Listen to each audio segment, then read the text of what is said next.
Police লকআপে বেদম প্রহারের কারণেই কি মৃত্যুর কোলে ঢলে পড়ল গৌতম? সদ্য যৌবনে পা রাখা প্রণয়ের কারণেই কি নতুন বাজার থানার পুলিশ ঠান্ডা মাথায় খুন করল গৌতমকে? রাজ্যের স্বরাষ্ট্র তথা জনপ্রিয় মুখ্যমন্ত্রী এই হত্যাকাণ্ডের ঘটনার সুষ্ঠু তদন্ত করবেন কি?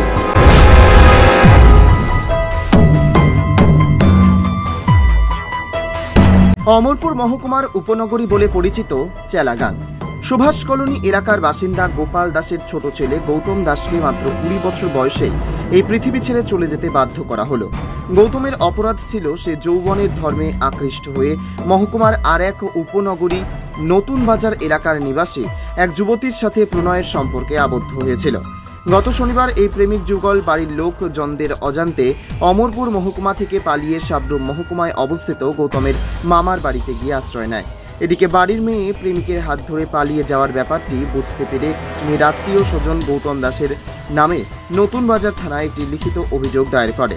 প্রেমিকার এক নিকট আত্মীয় নতুন বাজার থানায় কর্তব্যরত থাকায় লিখিত অভিযোগ হাতে পেয়ে পুলিশে শিকারী কুকুরের মতো প্রেমিক যুগলকে খুঁজতে শুরু করে।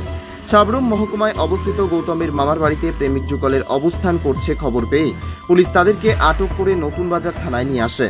পুলিশ মেয়েটিকে তার আত্মীয় স্বজনের হাতে তুলে দিলে গৌতমকে লকআপে আটকে রেখে বেদম প্রহার করতে শুরু করে বলে অভিযোগ। প্রচণ্ড প্রহারের ধকল সহ্য করতে না পেরে গৌতম গুরুতর অসুস্থ হয়ে পড়লে অবস্থা বেগতিক দেখে পুলিশ তড়িঘড়ি তাকে ছেড়ে দেয়। গুরুতর অসুস্থ অবস্থায় গৌতম চেলাগাং স্থিত তার বাড়িতে ফিরে আসলেও শেষ রক্ষা হয়নি। বুধবার সন্ধ্যাতেই সে মৃত্যুর কোলে ঢলে পড়ে। এদিকে গৌতমকে নতুন বাজার থানার পুলিশ ঠান্ডা মাথায় খুন করেছে বলে অভিযোগ মৃত যুবকের পরিজনদের। প্রেম করার অপরাধে মাত্র 20 বছর বয়সেই পুলিশের প্রহারে গৌতমের নির্মম মৃত্যুতে সমগ্র চেলাগাং এলাকা জুড়ে প্রচণ্ড ক্ষোভ বিরাজ করছে। মৃত যুবকের পিতামাতা ঘটনার সুষ্ঠু তদন্তের জন্য রাজ্যের স্বরাষ্ট্র তথা মুখ্যমন্ত্রীর হস্তক্ষেপ দাবি করছেন।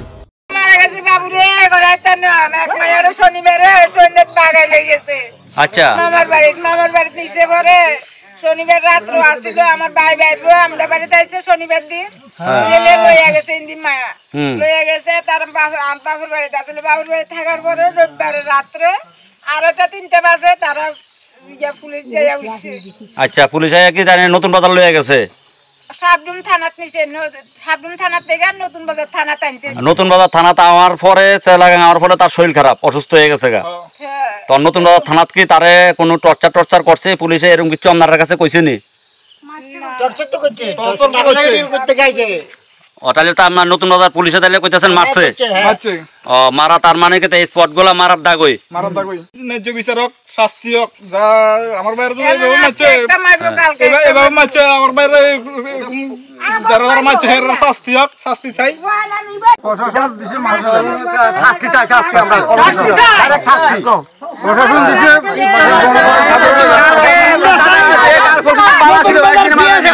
চেলাগাং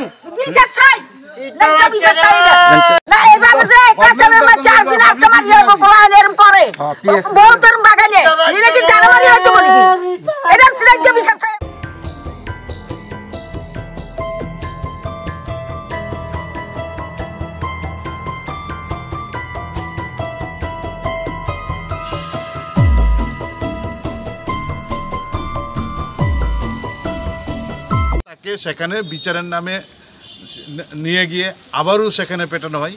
2 দফায় 3 দফায়, 1 দফায় পুলিশ, 1 দফায় বিচারের নামে বিজেপির নেতা যুব মোর্চার নেতারা পেটায়। গতকালকে জিবি হসপিটালে তার মৃত্যু হয় চিকিৎসাধীন অবস্থায়। এবং আমরা দেখলাম এই গুন্ডারা যখন মারছে তখন তার হসপিটালে চিকিৎসা হচ্ছেন, তার আর পোস্টমর্টম না করে জিবি ছেড়ে দিচ্ছে।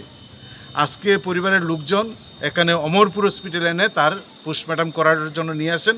এখানে পোস্টমর্টম চলছে। খবর পেয়ে আমরা যুব আন্দোলনের নেতৃত্বে আমরা এখানে ছুটে এসেছি যে কী চলছে। গুন্ডারা মারছে, হসপিটালে তার মৃত্যু হচ্ছে, হসপিটাল পোস্টমর্টম না করে তার বডি তার পরিবারের হাতে তুলে দিচ্ছেন। এই যে বিভৎসতম ঘটনাগুলো রাজ্যে সংঘটিত হচ্ছে, তার নেতৃত্বে হচ্ছেন আমাদের রাজ্যের চিকিৎসক প্রফেসর ডক্টর মানিক শাহ মহোদয়। তিনি যখন একসময় চিকিৎসক ছিলেন, আজকে তিনি মুখ্যমন্ত্রী স্বরাষ্ট্রমন্ত্রী, তখন না এটা একটা বিভৎস ঘটনা। এবং আমাদের এই যে বারবার এটা প্রমাণ হচ্ছে যে গত কয়েক বছর একটা জঙ্গলের রাজত্ব কায়েম করছে গোটা রাজ্যে। মাত্র 21 বছরের একটা যুবক স্থানীয় তার এলাকারই একটা মেয়ের সঙ্গে তার সম্পর্ক হয়, মেয়েটাকে নিয়ে সে বিয়ে করার জন্য যায় এবং পুলিশ 24 ঘন্টার মধ্যে তাদের উদ্ধার করে। মেয়েটাকে তাদের বাড়িতে পাঠিয়ে পুলিশ প্রথমত তাদের অভিভাবকদের যা বক্তব্য তা হচ্ছেন ব্যাপকভাবে তার উপর টর্চার করে। সেখানে এক রাত্র থানায় রাখা হয়। পরের দিন সকালে থানা থেকে নতুন বাজারের বিজেপির মাতব্বর নেতা মানিক শাহ তার বাড়িতে বিচারের নামে তাদেরকে নেওয়া হয়। নেওয়ার পথে ওই এলাকার যুব মোর্চার নেতা, সম্ভবত ওনার নাম সৌগত, তার নেতৃত্বে মানিক শাহর বাড়িতে বিজেপির নেতা, বিএসসির চেয়ারম্যান, তার বাড়িতে ঢোকানোর আগে এই যে ছেলেটাকে হত্যা করা হয়েছে গৌতম দাস, তার মাকে এবং তার আত্মীয় পরিজনকে নেতার বাড়িতে নিয়ে যায় আর গৌতমকে রাস্তায় বেদরম পেটানো হয়। না মানে আপনি দেখবেন যারা মেয়েদের খুন করছেন, ধর্ষণ করছেন, মানুষের বাড়িঘর পুরাচ্ছেন, গুন্ডামি করছেন, লুটতরাজ করছেন, মাফিয়াগিরি করছেন, ছিনতাই করছেন, চুরি করছেন, আমাদের যে একটা ঘটনা নেই পুলিশ তার বিরুদ্ধে কোনো ব্যবস্থা গ্রহণ করে। পুলিশ গুন্ডা, মাফিয়া, ধর্ষক, ডাকাত, চোর, ছিনতাইবাজ তাদের দেখলে আমাদের যে পুলিশের হাঁটু কাঁপে। কিন্তু 21 বছরের একটা নিরীহ ছেলেকে থানায় ঢুকিয়ে বেধড়ক মারতে পুলিশ তার বীরত্ব দেখায়। ফলে এই পুলিশ কতটুকু মানুষের ন্যায় দিতে পারবেন, এই জঙ্গলের রাজত্বে পুলিশ ন্যায় দিতে পারেন না। ফলে আমরা এই জঙ্গলের রাজত্ব অবসান যতক্ষণ না হয় ততক্ষণ পর্যন্ত এই যে এর আগে উদয়পুরের শিক্ষক বিজেপির নেতা পিটিয়ে পুলিশকে দিল, পুলিশ তাকে হসপিটাল পাঠালো, হসপিটাল পোস্টমর্টম না করে ছেড়ে দিল। এই যে গুন্ডা পুলিশ এখন হাসপাতাল যুক্ত হয়েছে, কারণ চিকিৎসক প্রফেসর ডক্টর যখন রাজ্যের মুখ্যমন্ত্রী, স্বরাষ্ট্রমন্ত্রী, তখন এই স্ট্রাকচার তৈরি করেছেন। আমরা দাবি করছি যে পুলিশ রাতভর তার উপর টর্চার করেছেন। বিচারের নামে নিয়ে যাওয়ার প্রশ্নে বিজেপির নেতার বাড়িতে তার উপর যে আক্রমণ সংঘটিত হয়েছে, যার ফলে তার মৃত্যু হয়েছে, এই যে খুন করা হয়েছে, এই খুনিদের বিরুদ্ধে পুলিশ, বিজেপির নেতা এবং যারা পোস্টমর্টম না করে যে জিবি হসপিটাল ছেড়ে দিল তাদের বিরুদ্ধে যেন ব্যবস্থা গ্রহণ করে। এই প্রশাসন একটা জঙ্গলের রাজত্ব চালাচ্ছেন।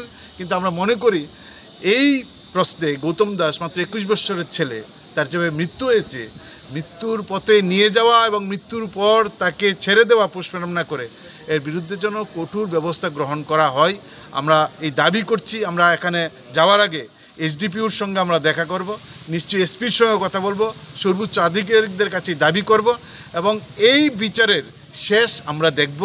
আমরা তার জন্যই আজকে তাদের অভিভাবক, তার মার সঙ্গে কথা বলেছি, তার ভাইয়ের সঙ্গে কথা বলেছি। নিশ্চয়ই তার বিচার পাওয়ার জন্য আমরা ডিওএফআই আমরা এই লড়াইটা চালাবো। ব্যুরো রিপোর্ট, অমর বার্তা।